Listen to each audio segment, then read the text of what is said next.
The calendar year is full of all kinds of unofficial holidays, like Halloween, Mardi Gras, St. Patrick's Day. People don't always know what they're for or who came up with them. What I decided to cover was April Fool's Day.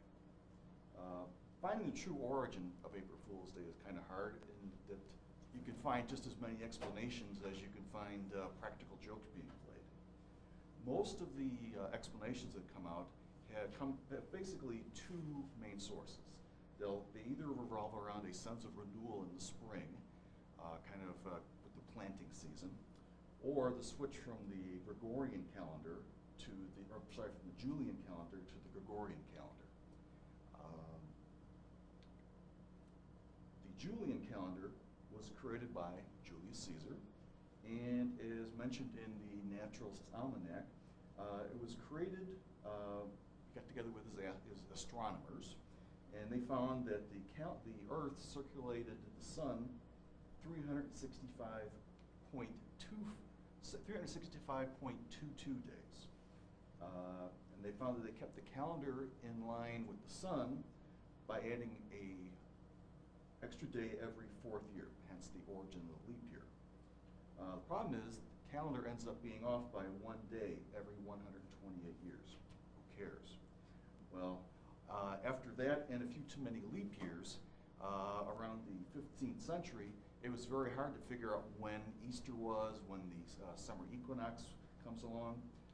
So in 1582, Pope Gregory XIII decided on creating a more accurate calendar, which he named after himself the Gregorian calendar. Now, according to the Chambers Dictionary of the Unexplained, when the calendar was first introduced, it wasn't all that popular. I think the biggest complaint was that it moved New Year's Day from April 1st to January 1st. Again, New Year's was kind of associated with the spring planting season, and not every, like for instance, France picked it up that same year. Scotland didn't adopt the Julian calendar, or the Gregorian calendar rather, until 1660. Germany didn't take it. Germany, Denmark, and Norway didn't adopt it until 1700, and then England waited until 1752. Now, this is where some of the people feel that the original April Fool's Day came from France, because many of the people when the change was initially made, not everyone had heard of it, or simply people just refused to accept the fact that New Year's Day had been changed. So the French, being the sometimes nasty people they are, like to make fun of people. So they referred to April Fool's Day, or the origin of April Fool's Day came from what they referred to as the Poissons de April, or April Fish Day. Now, this fish has no real significance. I just liked it because it was ugly. But what they're talking about with April Fish is that in the springtime, there's a large amount of freshly hatched and easily caught fish. Well, in this instance with the calendar change, there were a lot of easily fooled people, so French used that logic. But there are other explanations for April Fool's Day. One of them is that just in general, towards that time of the year when spring's coming, that people simply grew out of, there's a lot of spring festivals in Europe, centering on the feeling of renewal and the end of winter, and people are just in the mood for pranks.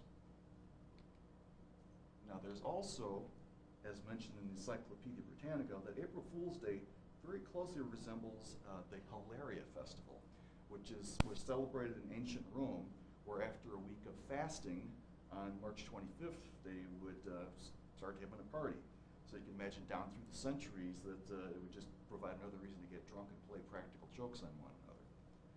So what have people done over the centuries? Well, for the most part, I guess through apathy and just lack of original ideas, no individual pranks have been really perpetuated. It's been more done through the media.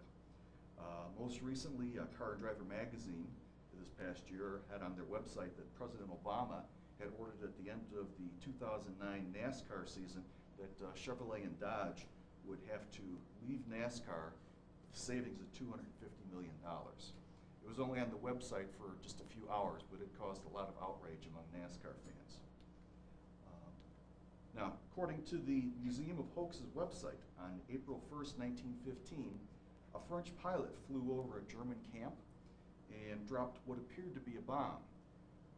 Upon later inspection, they found it was a football with a note tied to it that said April Fool.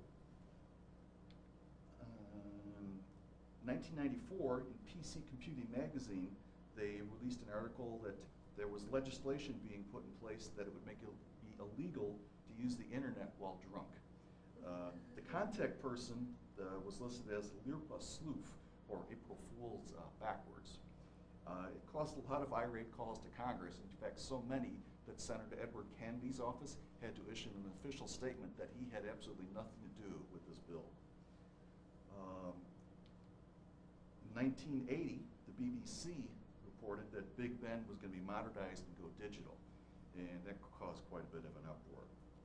Now, my favorite, in 1965, the Copenhagen newspaper reported that the Danish Parliament was passing a law that all dogs had to be painted white so that they would be more easily seen at night. That wasn't received too well.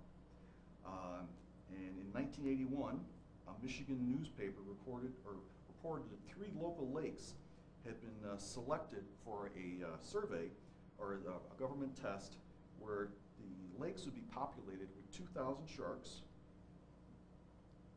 and they wanted to test how a freshwater shark could survive both in the cold Michigan water as well as their breeding habits.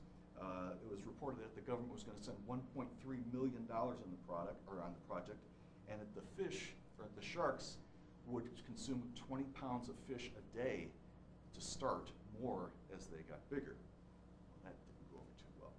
So, to summarize, where does that leave us?